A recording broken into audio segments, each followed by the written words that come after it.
Anda menyaksikan Breaking News Kompas TV bersama saya Adistila Rasati. Saudara, proses pencarian terhadap korban terdampak bencana longsor di Cisarua, Kabupaten Bandung Barat, Jawa Barat masih terus dilakukan. Dan saudara, di hari kelima ini tim SAR gabungan kembali melanjutkan pencarian terhadap korban longsor di Bandung Barat.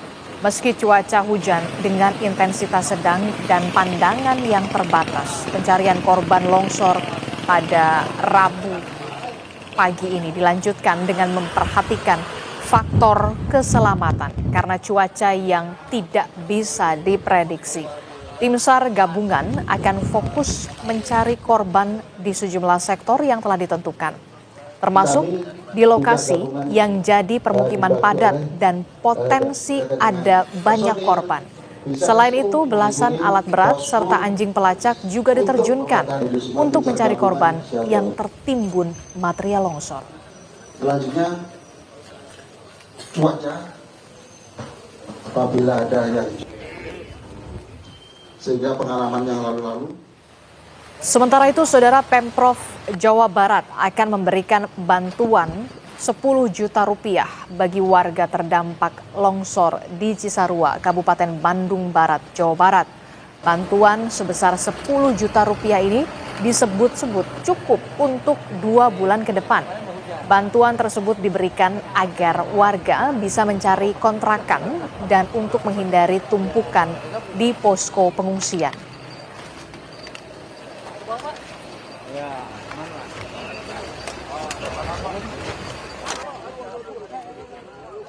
Kami akan pantau bagaimana informasi terkini terkait dengan proses pencarian terhadap korban longsor di Cisarua, Kabupaten Bandung Barat, Jawa Barat. Di hari kelima ini kita akan tanyakan kepada jurnalis Kompas TV. Sudah ada Niko Anggriawan dan juga juru kamera Bimo Wicaksana. Selamat pagi Niko. Niko, hingga pagi ini kami ingin mengupdate kembali sudah berapa korban yang berhasil dievakuasi dan berapa yang sudah teridentifikasi.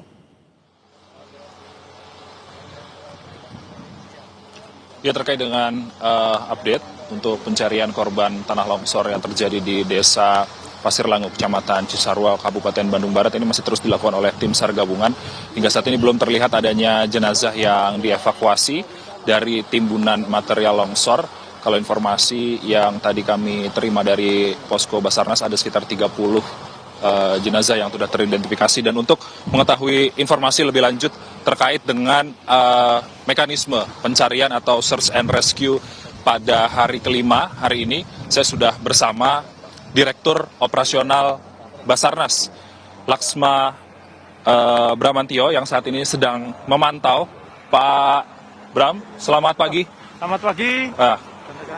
Mohon izin Pak, terkait dengan skema untuk evakuasi korban tanah longsor yang terjadi di Pasir Langu ini seperti apa hari ini, Pak?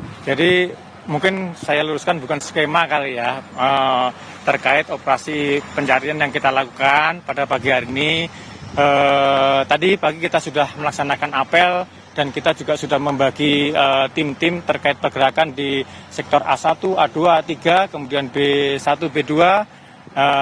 Tidak ada masalah, sudah bergerak ke lapangan, cuma mungkin agak terkendala masalah cuaca. Jadi dari subuh tadi kita hujan deras dan sampai dengan apel masih hujan, sempat terbuka sedikit. Kita sudah di lapangan saat ini dan mulai bergiat, walaupun mungkin sepertinya juga ini turun lagi dan hujan lagi. Ya, jadi perkuatan tetap tidak ada masalah, tetap kita berusaha maksimal untuk memaksimalkan kegiatan dengan tetap mengutamakan faktor keamanan. Jadi prosedur keamanan di tiap-tiap tim maupun personil yang ada di lapangan telah kita tekankan pada saat apel pagi tadi di posko. Sudah bergerak dan sekarang semua sudah bergiat di sektor masing-masing, diarahkan oleh dantim dan dantimnya masing-masing. Kemudian yang perlu saya sampaikan juga pada pagi hari ini kita ketambahan 4 alat berat yang masuk tadi malam. Kalau kemarin kita sudah menggunakan ada 13 alat berat, ini tadi ada tambahan 4, ada 1 PC75 dan 3 PC200, yang salah satunya yang 2 mungkin dari Batalion Sipur. Ini kebetulan saya juga didampingi oleh Danyon Sipur 9. kemudian dari BPWS 1. Prosedur keselamatan seperti apa Pak yang ditekankan kepada para personel, mengingatkan ini hujan tidak menentu ya Pak ya, kadang berhenti kadang turun, kemudian kabut juga lumayan tebal hari ini memperbatas jarak pandang. Prosedurnya seperti apa yang diarahkan ke tim Pak? Jadi seperti saya sampaikan tadi, masing-masing personil sudah memahami jika terjadi kedaruratan dalam arti kata mungkin cuaca, itu nanti akan ada bunyi sirine, kemudian juga peluit, alarm kita siapkan juga. Nah nanti masing-masing personil yang dilaporkan akan saling mengingatkan, termasuk juga mungkin operator-operator alat berat yang sudah diarahkan juga oleh Danur 9. Jadi setiap operator alat berat itu ada navigatornya, ada pengawasnya dari rekan-rekan Basarnas. Itu. Jadi nanti karena mungkin mereka konsentrasi alat berat, tapi ketika ada kedaruratan nanti pendamping operator dari rekan-rekan Basarnas yang ada di operator alat berat pasti akan mengingatkan, dan nanti kita sudah ada jalur evakuasi di masing-masing sektor untuk mengamankan daerah aman, area aman, demikian. Hingga hari kelima pencarian Pak, sektor-sektor mana saja yang potensinya tinggi untuk ditemukan korban Pak? Sampai dengan kemarin mungkin di sektor A1, A2, demikian. Nah. Terima kasih Pak Dirops Basarnas Laksma Bramantio untuk waktunya bersama Kompas TV. Mohon doa restunya dari rekan-rekan semua, semoga apa yang kita laksanakan bisa berjalan maksimal demi keluarga-keluarga kita juga. Terima kasih, selamat pagi. Terima kasih Pak Bram. Ya, itu tadi wawancara kami dengan Dirops Basarnas Laksma Bramantio yang tentunya menyatakan bahwa hari ini cuaca masih belum tentu, masih dinamis, kadang hujan, kadang tidak. Kabut juga masih turun, Adisti dan juga saudara. Terus ada beberapa hal yang tadi diperhatikan, faktor keselamatan ini sangat diutamakan tentunya. Mulai dari penyediaan alarm, kemudian ada mitigasi-mitigasi untuk para personel nantinya apabila terjadi hal-hal yang tidak diinginkan, maka semua proses pencarian atau evakuasi korban yang masih tertimbun material longsor pada hari ini akan dihentikan sementara untuk faktor keselamatan personel. Adisti. Oke, sampai saat ini memang proses pencarian terhadap para korban masih terus dioptimalkan. Bahkan tadi disebutkan memang ada tambahan 4 alat berat yang kemudian baru saja tiba di sana setelah 17 alat berat kemarin sudah dioptimalkan. Kita berharap tentu saja cuaca ini bisa kondusif agar proses pencarian bisa berlangsung secara optimal. Tapi yang kemudian menjadi pertanyaan saya selanjutnya adalah Niko, ada beberapa bagian atau wilayah yang menjadi permukiman padat penduduk di sana yang juga memang terdampak longsor. Ini berada di sektor mana dan proses pencariannya, pengoptimalan pencariannya seperti apa? Ya, kalau misalnya kita melihat dari peta yang disediakan oleh Basarnas atau tim SAR gabungan, ada beberapa sektor yang saat ini masih menjadi fokus pencarian tim SAR gabungan. Kalau misalnya terkait dengan permukiman padat penduduk, itu berada di sektor A1 dan A2, Adisti dan juga saudara. Kalau misalnya tempat kita berdiri saat ini merupakan sektor B1, yang saat ini masih difokuskan pencarian dengan menggunakan alat berat dengan tonase 20 ton. Sementara kalau misalnya sektor A1, A2 yang merupakan permukiman padat penduduk, ini ada di sektor sebelah kanan dari visual yang Anda saksikan saat ini dan ditunjukkan langsung oleh juru kamera Kompas TV Bimo Wicaksana. Saat ini di sektor A, ini sedang dilakukan pencarian secara manual. Tentunya ada beberapa hal yang diperhatikan oleh tim SAR gabungan untuk melakukan pencarian korban yang tertimbun saat ini dengan menggunakan alat pengaman diri, lalu kemudian memakai pakaian yang cenderung dengan warna yang lebih terang untuk nantinya bisa terlihat oleh satu sama lain, dan juga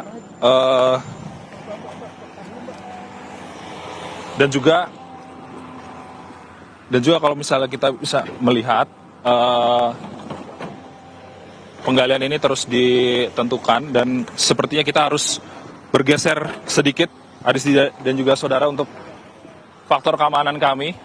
Di sini tanah juga masih cenderung labil, dan apabila tersentuh oleh alat berat dengan tonase besar seperti ini tentunya cukup bergoyang, dan kami harus pindah sedikit agar Oke, baik Niko dan juga juru kamera, kami persilahkan untuk sebentar. Oke, Oke. Niko dan juga juru kamera, kami persilahkan untuk kemudian bergeser sedikit untuk bisa mencari wilayah yang lebih aman untuk bisa tetap mengutamakan keselamatan dalam proses peliputan di proses pencarian korban longsor di wilayah Cisarua, Kabupaten Bandung Barat, Jawa Barat. Dan seperti yang kita ketahui bersama saudara, proses pencarian ini terus dioptimalkan di hari kelima. Tadi informasi yang didapatkan dari lokasi bahwa ada penambahan sekitar 4 alat berat lagi yang baru saja tiba di lokasi bencana longsor di Cisarua, Kabupaten Bandung Barat, Jawa Barat di sana. Setelah sebelumnya ada sekitar 17 alat berat yang memang sudah dikerahkan. Dan fokus pencarian ini memang dibagi di beberapa sektor. Terkait dengan sektor A1 dan juga sektor A2 ini menjadi fokus titik utama pencarian. Karena apa? Karena di sektor A1 dan juga di sektor A2 ini merupakan wilayah di permukiman padat penduduk sebelum terjadinya bencana longsor yang menimpa wilayah Cisarua, Kabupaten Bandung Barat, Jawa Barat. Dan untuk proses pencarian korban di sektor A1 dan juga sektor A2 yang merupakan permukiman padat penduduk, proses pencariannya dilakukan secara manual. Bisa Anda lihat bahwa memang ada tim SAR gabungan yang memakai baju berwarna orange, kemudian ada juga yang memakai APD atau alat pelindung diri begitu berwarna putih begitu. Ketika memang nanti ditemukan ada korban ataupun jenazah yang bisa dievakuasi, kemudian barulah tim ini untuk melakukan evakuasi. Tapi kemudian evakuasi ini dilakukan secara manual di proses di wilayah permukiman padat penduduk tersebut, saudara. Dan kita berharap tentu saja proses pencarian di wilayah Cisarua, tepatnya di Kabupaten Bandung Barat, Jawa Barat ini bisa berjalan secara optimal dengan cuaca yang kondusif. Kalau tadi pagi kita bisa lihat cuaca di sana sudah turun hujan dan saat ini tengah berkabut. Tentu kita berharap menjelang siang ini matahari sudah mulai bersinar. Kemudian ini tentu saja menjadi kemudahan tersendiri bagi para tim SAR gabungan untuk melakukan pencarian terhadap para korban di sana. Kami akan kembali lagi nanti untuk mengupdate informasi terkait dengan operasi pencarian terhadap korban terdampak bencana longsor di Cisarua, Kabupaten Bandung Barat, Jawa Barat. Usai jeda, kami akan kembali sesaat lagi.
Kami akan ajak Anda langsung menuju wilayah terdampak bencana longsor di Cisarua, Kabupaten Bandung Barat, Jawa Barat. Dan ini adalah visual terbaru, di mana ini merupakan hari kelima dari operasi pencarian terhadap korban terdampak longsor di Cisarua, Saudara.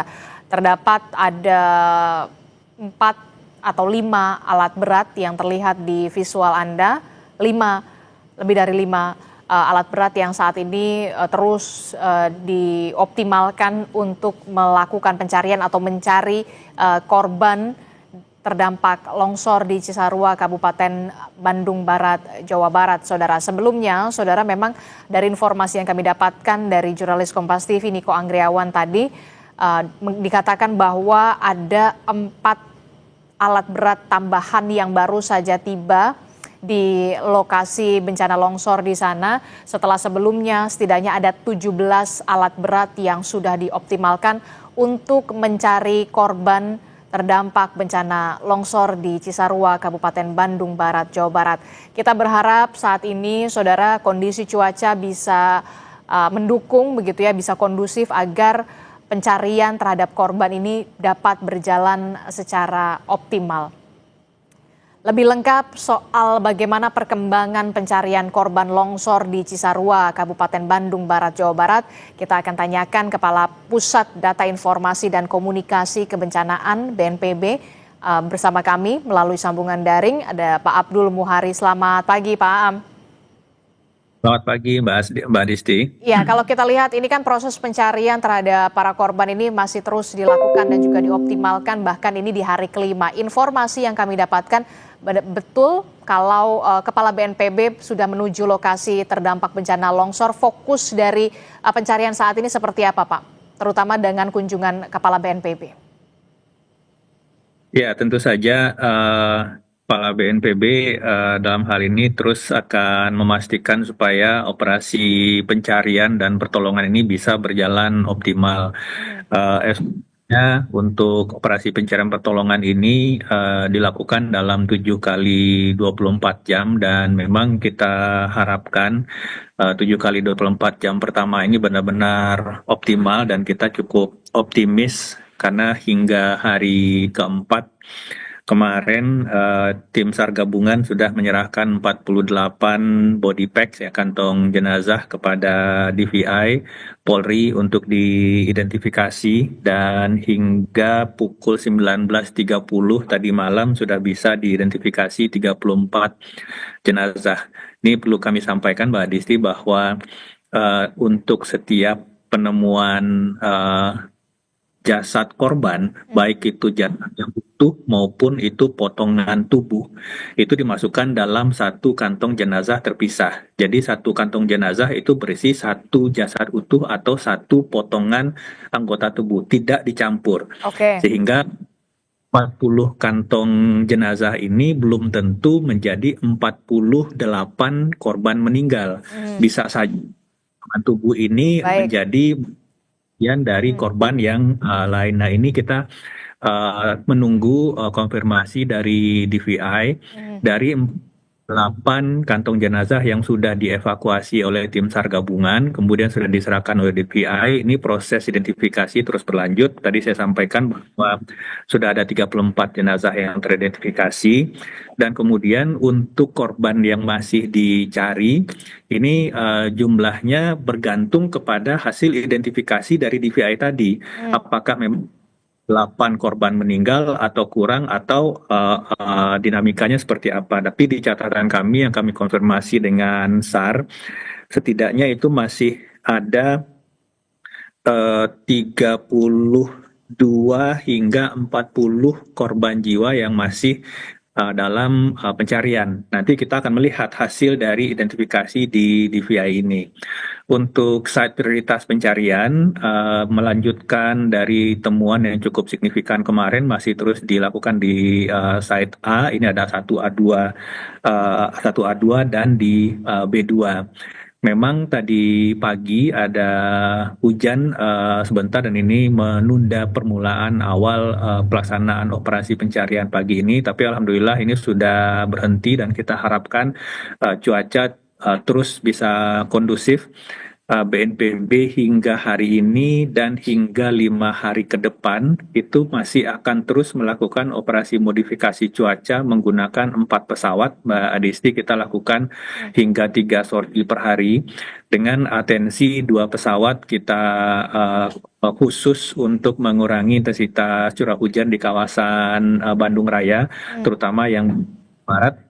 Kemudian 2 pesawat untuk mengurangi intensitas hujan di kawasan Bodetabek untuk mengurangi genangan di Tangerang, Bekasi, dan Karawang. Kita harapkan dukungan dari atas ini dari faktor pemicu intensitas hujan ini bisa kita kurangi sehingga tim di bawah bisa bekerja lebih optimal, Mbak Adisti. Oke, jadi sampai saat ini memang ada 48 body pack begitu yang sudah diserahkan untuk bisa diproses identifikasi dan sampai saat ini memang ada 34 jenazah yang sudah teridentifikasi, setidaknya masih ada 32 atau bahkan diprediksi 40 yang masih dicari begitu. Proses pencarian masih terus dilakukan secara optimal. Kita berharap cuaca bisa mendukung begitu ya, termasuk juga bantuan soal modifikasi cuaca begitu ya untuk khusus di wilayah Kabupaten Bandung Barat ini. Nah, bagaimana dengan penguatan alat berat dan juga anjing pelacak, termasuk juga soal adanya kemungkinan potensi untuk mengerahkan juga drone thermal di sana, seperti apa penjelasannya, Pak Muhari? Ya, untuk mapping dari udara menggunakan optik dan thermal itu sudah kita lakukan Basarnas, BNPB, dan BPBD di hari pertama dan hari kedua. Nah, dari hasil pemetaan udara inilah kita menentukan site prioritas tadi. Ada site A dan site B. Ini kita kasih dari hasil overlay pemetaan udara pasca bencana dengan posisi bangunan-bangunan atau rumah tinggal masyarakat sebelum bencana. Sehingga kita bisa memastikan bahwa di titik A dan B itu adalah titik di mana sebelum bencana itu merupakan titik rumah tinggal masyarakat. Nah, ini yang kita kasih menjadi titik prioritas pencarian dan ini juga didukung oleh drone thermal untuk bisa memastikan titik-titik yang kita duga menjadi lokasi tempat tertimbunnya jasad korban. Nah, berikutnya untuk menentukan prioritas harian ini kita didukung oleh anjing pelacak. Mana yang lebih dangkal dan seterusnya yang bisa lebih cepat untuk ditemukan ini secara prioritas harian kita didukung oleh anjing pelacak atau canine. Nah, untuk dukungan alat berat itu sejak hari pertama sore itu Kementerian PU sudah menurunkan hingga 5 hingga 8 alat berat. Tapi memang di hari pertama dan hari kedua ini alat berat belum bisa optimal masuk ke lokasi karena material longsor ini masih basah dan itu masih berjalan. Ini operasi modifikasi cuaca menjadi sangat penting supaya tanah ini tidak kemudian terus basah oleh intensitas curah hujan. Memasuki hari ketiga dan hari keempat, itu alat berat sudah cukup optimal untuk mendukung operasi pencarian. Memang yang kita turunkan ini adalah beko ukuran kecil dan sedang, supaya kita masih terjamin nanti kalau misalkan beko ukuran besar yang kita turunkan, takutnya kita tuh amblas. Oke. Sehingga ini benar perhatikan penurunan alat berat juga sesuai dengan kondisi di lapangan, tapi tetap menjaga pekerjaan di lapangan, Mbak Oke, Disti. prioritas keselamatan bagi tim SAR gabungan itulah yang kemudian juga menjadi yang paling utama dalam proses pencarian dari korban terdampak bencana longsor di Cisarua, Kabupaten Bandung Barat, Jawa Barat. Pertanyaan saya selanjutnya soal bagaimana dengan nasib para warga di sana terdampak yang saat ini kehilangan rumah mereka, bagaimana pelaksanaan Huntara, termasuk juga soal relokasi. Tapi jangan dijawab dulu Pak Am, kita akan jeda dulu. Usai jeda kami masih akan kembali dalam Breaking News Kompas TV.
Breaking News Kompas TV masih kami lanjutkan, Saudara, dengan perbincangan bersama dengan Kepala Pusat Data Informasi dan Komunikasi Kebencanaan BNPB, Pak Abdul Muhari, masih bergabung bersama kami melalui sambungan daring. Pak Am, masih mendengar suara Adisti di studio? Mbak Adisti, silakan. Ya, Pak Am, tadi kan melanjutkan pertanyaan saya soal bagaimana nasib warga terdampak bencana longsor yang kehilangan rumah mereka, begitu ya. Bagaimana proses dari Huntara atau kemudian proses relokasi, apakah mereka akan direlokasi kemana lokasinya, termasuk juga peran dari pemerintah daerah setempat, karena kalau kita lihat kan tidak mungkin lagi untuk bisa dihuni kembali wilayah tersebut mengingat ancaman keselamatan dan juga keamanan bagi warga. Ya, Gubernur Jawa Barat di beberapa kesempatan sudah menyampaikan bahwa memang masyarakat yang saat ini terdampak itu sudah mesti harus direlokasi karena tidak mungkin akan kembali tinggal di wilayah yang saat ini terdampak. BNPB sebenarnya yang perlu direlokasi itu artinya masyarakat yang saat ini rumahnya sudah terdampak, tetapi yang berpotensi terdampak karena musim hujan kita akan lalui hingga mungkin nanti hingga akhir Maret atau awal April. Ini masih akan sangat besar potensi longsor atau bencana susulan di sekitar kawasan tersebut. Mengingat sebenarnya kawasan bagian atas dari Kecamatan Cisarua ini menurut data BNPB memang kawasan yang potensi atau tingkat kerentanan longsornya itu merupakan tingkat kerentanan yang tinggi. Sehingga ini memang harus kemudian kita sangat perhatikan jangan sampai ada kegiatan menerus seperti tempat tinggal di daerah tersebut. Nah, ini prosesnya nanti BNPB ini akan menunggu kepastian lahan relokasi dari pemerintah daerah. Karena untuk lahan relokasi kalau itu akan dibangun dalam satu hamparan, ini menjadi tanggung jawab pemerintah daerah. Bisa itu pemerintah kabupaten yang seharusnya menyediakan lahan atau bisa didukung oleh pemerintah provinsi. Setelah lahan ini clean dan clear, maka nanti BNPB yang akan membangunkan kalau itu nantinya sifatnya terpisah. Kalau satu hamparan itu akan dibangunkan oleh Kementerian Perumahan dan Kawasan Pemukiman. Dan ini prosesnya sebenarnya tidak lama. Dan kita harapkan sebenarnya memang dengan adanya dukungan dana santunan untuk mengontrak rumah dari Gubernur Jawa Barat, maka sebaiknya kita tidak membangun Huntara sebagai kawasan hunian sementara, tapi langsung saja kita bangunkan hunian tetap karena sudah ada dana santunan dari Provinsi Jawa Barat untuk mengontrak rumah sambil nanti menunggu hunian tetap ini selesai dibangunkan. Ini kita akan masih terus koordinasi. Salah satu poin dari kunjungan kedua atau Kepala BNPB ke lokasi sebenarnya untuk mendiskusikan ini baik itu dengan pemerintah kabupaten meskipun dan dengan anggota masyarakat yang saat ini terdampak, Mbak Adisti. Jadi kita mengharapkan ini juga bisa dipahami oleh masyarakat untuk daerah yang saat ini terdampak itu memang harus kita keluarkan dari pemukiman karena kita tidak mau tentu saja masyarakat yang ini sudah terdampak atau akan berpotensi terdampak yang masih di sekitar itu akan kemudian menjadi korban bencana serupa di masa depan. Oke, jadi tidak hanya soal warga yang terdampak, tapi juga warga yang berpotensi akan terdampak. Ini yang juga ada pembahasan soal relokasi. Sudah adakah informasi akan ditempatkan di wilayah mana warga yang terdampak dan warga yang berpotensi untuk terdampak ini, Pak? Biasanya diskusinya memang akan agak lama ketika wilayah itu atau kawasan relokasi itu jauh dari lokasi asal. Nah, ini berkaitan dengan aktivitas ekonomi yang dilakukan oleh masyarakat yang merupakan sumber utama mata pencarian mereka. Ini yang selalu dalam relokasi, karena memang prinsip kita relokasi itu tidak hanya memindahkan manusianya, tetapi memindahkan hidup dan penghidupannya. yang nantinya akan menjadi poin pokok pembahasan kita dengan pemerintah kabupaten dan pemerintah provinsi. Ini kebun sayur ini kan merupakan mata pencarian pokok masyarakat di Kabupaten Cisarua ini ya, di Kecamatan Cisarua ini. Bagaimana nantinya mata pencarian ini apakah akan dialihkan dengan mata pencarian alternatif atau hal-hal pengungkit ekonomi lainnya yang harus kita pikirkan di lokasi yang baru atau misalkan lokasinya tidak terlalu jauh dari lokasi saat ini, tetapi tentu saja pola pengelolaan lahan ini benar-benar harus kita rubah, tidak seperti sekarang yang memang semua hampir 95% itu kawasan perkebunan tanpa adanya tanaman keras berakar kuat, air, ikat tanah. Sebenarnya konsep-konsep bioengineering yang bisa menggabungkan antara perkebunan semusim dengan preservasi tanah itu sangat banyak. Misalkan ada tanggul-tanggul pembatas yang ditanami vetiver dan seterusnya. Ini juga bisa, kalau kita lihat di Bali ada tanaman kopi yang bisa menahan kelerengan dan seterusnya. Nah, ini yang harus kita memang bicarakan dan membuat konsep rencana aksinya, dan tentu saja ini tidak lepas dari kontribusi aktif pemerintah daerah untuk bisa benar-benar mengimplementasikan ini di lapangan. Oke, termasuk juga soal pendataan kepada warga yang terdampak dari bencana ini, termasuk juga warga yang berpotensi terdampak juga untuk direlokasi. Sudah adakah pendataan dan informasi perkembangannya, ada berapa kepala keluarga, Pak? Pagi ini Kepala BNPB ini akan berdialog langsung dengan masyarakat untuk menerima langsung feedback dari masyarakat seperti apa, dan kita akan memastikan sosialisasi langkah-langkah mitigasi yang opsi utamanya adalah relokasi ini harus kita sampaikan, dan memang harus ini yang harus kita ambil untuk mencegah bencana serupa di masa depan. Oke, terakhir Pak, yang ingin saya tanyakan, ini kan operasi pencarian berlangsung 7 kali 24 jam. Itu artinya 1 pekan lamanya, dan ini sudah memasuki hari kelima. Ketika memang sudah di hari ke-7 masih ada anggota keluarga mereka yang belum ditemukan, apakah ada potensi untuk memperpanjang proses pencarian atau seperti apa? Ya, sebagaimana kita lakukan di lokasi bencana yang lain, misalkan di Cilacap 2 bulan lalu dan di beberapa tempat yang lain, memang standar operasi prosedurnya ini operasi pencarian dan pertolongan itu dilakukan 7 kali 24 jam. Tetapi kemudian kita harapkan tentu saja ini tuntas di 1 pekan pertama. Tetapi kalau misalkan itu masih ada korban jiwa hilang yang belum ditemukan, maka kita akan berdiskusi dengan pihak keluarga dan juga pemerintah daerah.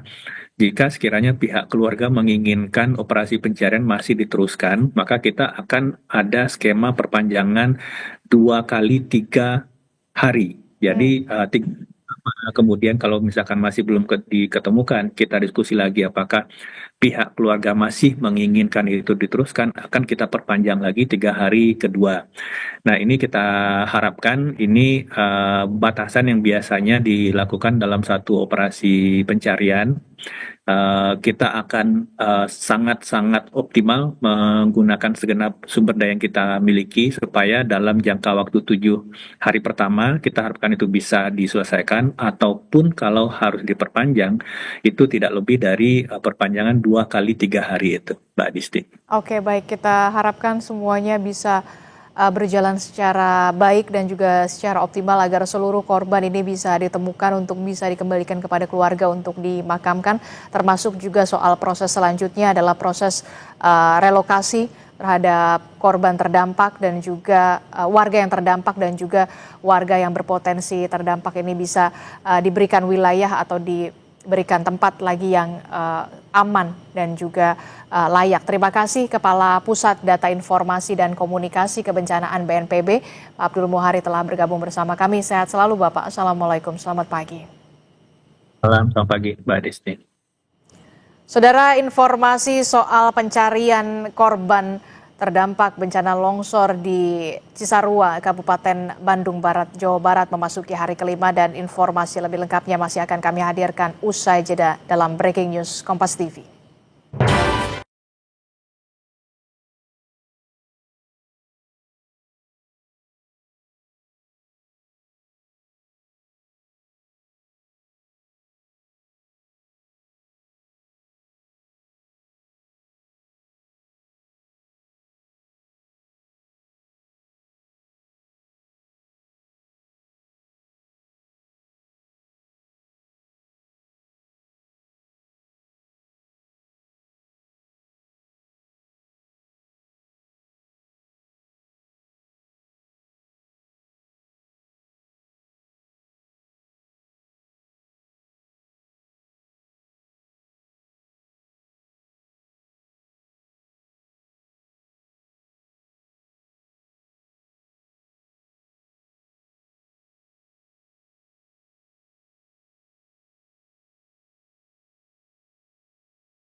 Saya Adis Larasati masih menemani Anda dalam Breaking News Kompas TV. Saudara, memasuki hari kelima pasca longsor yang terjadi di Pasir Langu, Kecamatan Cisarua, Kabupaten Bandung Barat, Jawa Barat.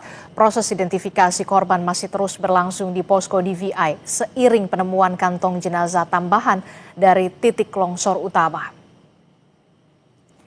Tim DVI Polda Jawa Barat melakukan pemeriksaan antemortem dan postmortem untuk memastikan identitas para korban. Sejumlah keluarga korban terpantau menunggu hasil identifikasi di posko. Sementara cuaca hari ini berkabut dan masih disertai dengan rintik hujan yang dapat memengaruhi proses evakuasi di lapangan.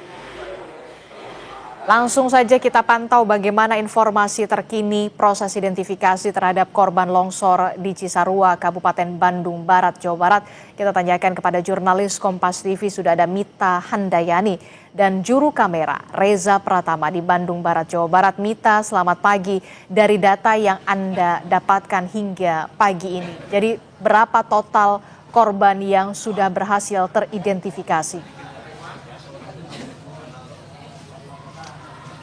Ya, selamat pagi Adisti. Untuk sampai dengan hari ini yang sudah teridentifikasi itu ada 34 jenazah seperti itu. Dan dari data yang kami dapatkan untuk hari pertama sampai dengan hari keempat kemarin sudah ada 50 kantung jenazah yang dikirimkan dari titik longsor ke DVI Polda Jawa Barat.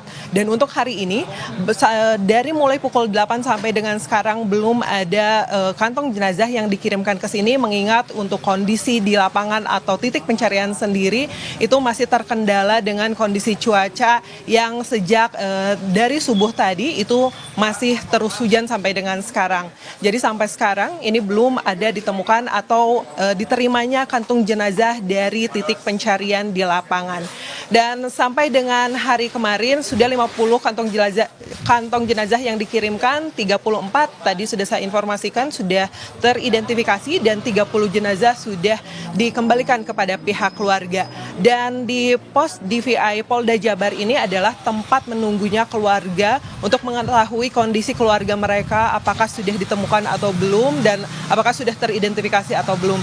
Dan di samping saya sudah ada salah satu keluarga yang sedang menunggu kabar dari keluarganya. Halo, selamat pagi Ibu Nani. Halo. Ibu Nani, tadi kita sempat berbincang sebelumnya Ibu mengatakan ada keluarga yang belum ditemukan Ibu ya. Sebelumnya memang berapa total kurang lebih keluarga yang hilang Bu? 14 ya. Yang sudah ditemukan berapa Bu? Baru 7 lah. Baru 7. Jadi 7 lagi. Jadi 7 lagi. Nah, untuk 7 yang belum ditemukan ini siapa saja Bu? Adik saya, adik kandung, anaknya, terus anak adik saya, terus anak-anak adik saya. Itu tinggal segitu. Dah ibu saya mah udah ketemu kemarin. Ya. Nah, Ibu untuk Ibu sendiri sudah menunggu di sini dari hari H. Dari H. Cuman ibu mas suka tiap hari ke lokasi datang kan, karena ibu orang asli dari situ tempat lokasi gitu. Ya. Berhubung sekarang hari ini nggak bisa, harus menunggu itu katanya. Ya. Ibu terakhir komunikasi dengan keluarga yang hilang itu kapan Bu? Waktu hari Kamis kan lagi tahlilan, makanya ibu mah selamat, makanya nggak ngikut pulang karena ibu mah nginep di baru nyatu gitu. Pas pulang dikasih tahu tetangga katanya rumah itu udah habis katanya. Ya udah saya lihatnya bener gitu. Nah terus nangis saya di situ sambil manggil-manggil orang tua itu, adik-adik, anak-anak gitu. Pas hari hanya itu langsung saya naik ke atasnya, terus ya nemu anak cucu saya meninggal bertiga gitu, udah dimakamkan. Nah ini berturut-turut terus ada dua gitu tiap hari gitu, sampai hari kemarin ibu saya sama adik kandung gitu. Nah, Ibu mengetahui keluarga Ibu menjadi korban seperti itu, Ibu mengetahuinya memang dari titik rumah yang menjadi longsoran atau seperti apa Bu? Ya mengetahuinya makan itu hujan ya, nggak berhenti. Nah udah gitu tadi kira saya teh apa itu kapal itu apa pecah apa gimana gitu, ngedengarnya mah ke kampung jauh mah ya baru nyatu. Orang bilang katanya longsor gitu. Pas bilang kata tetangga juga emang longsor di daerah titik rumah ibu saya gitu. Ya udah pas ke situ ya udah rata gitu. Sempat mencari sendiri Bu, sempat ke titik pencarian? sempat mencari sampai gini sampai segini kan, kata itu Basarnas jangan dulu katanya, ibu mau bunuh diri katanya, itu kan dalam katanya, ya ibu teh kan panik dikira teh gampang gitu ya, digini-gini sama tangan, ternyata dalam gitu. Ya udah saya balik lagi sama Basarnas sampai ya cari-cari gitu, dikira mungkin ke tetangga ya yang dekat, orang bilang katanya tetangga yang selamat mah semuanya di desa. Saya cari di desa nggak ada satupun juga, berarti di sana di tempat titik kejadian gitu ya. Kalau ibu sendiri kan rumahnya menjadi salah satu korban juga ibu ya, rumah ibu. Berarti sekarang ibu ada di pengungsian, ibu Di tinggal. pengungsian di puskesmas ibu mah, dari hak juga. Heeh. Nah, untuk ibu sendiri ketika di pengungsian seperti apa bu? Apakah bantuan apa saja yang sudah ibu dapat? Makanan aja. Nah, selain itu mah enggak ibu mah. Ya, Untuk kasur, selimut itu selimut mah aja ada, selimut mah ya. Ya. apa yang kira-kira ibu perlukan nih, dan teman-teman lain, anggota keluarga lain atau tetangga yang lain yang tinggal di posko pengungsian, kira-kira apa yang diperlukan dan belum didapatkan bu? Ya kebutuhan sehari-hari aja tuh gitu. Nah, ibu kan dari mana pencaharian sekarang, berhubung cuaca kayak gini, kemusibahan, ya mau dari mana? Masa mau terus aja gitu kan, ada yang nanya itu apa tuh, seperti kayak Abri gitu, nanya begini katanya, Bu mau sampai kapan tinggal di sini? Ya sampai ketemu keluarga, ibu bilang gitu, bener kan? Nah udah gitu dah, kalau udah ketemu mah kan ngapain di sini? Ya mungkin cari lagi kan tempat tinggal gitu. Iya. Nah, Bu Nani kan kemarin untuk Gubernur Jawa Barat menginformasikan bahwa ini akan diberikan bantuan 10 juta rupiah untuk mencari tempat tinggal. Itu bagaimana, sudah didapatkan belum Bu? Belum. Udah saya emang nggak ketemu karena lagi pemakaman di Kampung Baru Nyatu. Tapi data sudah didata Bu? Udah, kalau itu mah ya dari kakak gitu.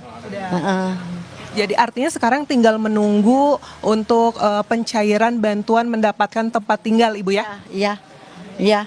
Ya kadang gitu ibu kan nggak tahu menahu ya soal itu mah, bantuan mah cuman mengharapkan ibu mah satu-satunya itu keluarga dulu gitu. Ibu mah nggak memikirkan situasi bantuan apa itu, yang penting kan sekarang aja dikasih makan gitu, tempat tidur dulu lah, karena yang mau di mana atau ibu tempat tinggalnya kan udah rata gitu. Nah, Ibu, Gubernur Jawa Barat juga menyampaikan bahwa untuk daerah di sini, ini karena rawan bencana longsor, ini akan direlokasi. Nah, Ibu sendiri sudah mendapatkan informasi kurang lebih akan direlokasi kemana, dan Ibu sendiri bersedia untuk direlokasi, Bu? Ya bersedia. Iya kan itu boleh beli itu tempat tinggal teh dulunya. Iya. Iya harus punya lagi mungkin tempat tinggal, mau di mana kayak gitu. Gitu Ibu mah. Untuk tempat relokasinya sendiri Ibu tidak keberatan dimanapun ditempatkannya? Tidak keberatan. Yang penting ada tempat tinggal? Iya. Ya. Baik Ibu Nani, terima kasih untuk informasi yang sudah diberikan kepada kami. Semoga keluarga segera ditemukan Ibu ya. Yaitu Adisti, perbincangan saya dengan salah satu keluarga korban yang sedang menunggu 7 anggota keluarga lainnya, dan diharapkan segera ditemukan agar Ibu Nani sendiri juga dapat segera melanjutkan aktivitasnya untuk mencari tempat tinggal yang lain. Adisti. Baik, terima kasih informasinya jurnalis Kompas TV Mita Handayani dan juga juru kamera Reza Pratama melaporkan langsung dari posko DVI di Kabupaten Bandung Barat, Jawa Barat. Terima kasih, selamat bertugas kembali. Saudara, seperti yang kita ketahui ada 34 jenazah yang sudah berhasil teridentifikasi dan sampai saat ini saudara proses pencarian masih terus dilakukan. Ini merupakan hari ke-5 operasi pencarian terhadap korban terdampak longsor di Cisarua, Kabupaten Bandung Barat, Jawa Barat. Pencarian korban longsor ini sempat terkendala hujan dan juga kabut pada pagi hari tadi, dan proses pencarian di siang hari ini memang terus dioptimalkan dengan mengerahkan sejumlah alat berat. Hari ini baru saja tiba 4 alat berat di lokasi longsor untuk mempercepat proses pencarian setelah sebelumnya ada 17 alat berat yang memang sudah dikerahkan. ada sektor A1 dan juga B1 yang kemudian saat ini menjadi juga fokus utama dari proses pencarian karena di lokasi atau di sektor ini merupakan lokasi di mana rumah warga padat penduduk terdampak bencana longsor, saudara. Sementara itu, proses pendataan terhadap warga terdampak dan juga warga yang berpotensi terdampak masih terus dilakukan untuk proses relokasi ke tempat yang tentu saja lebih aman, saudara.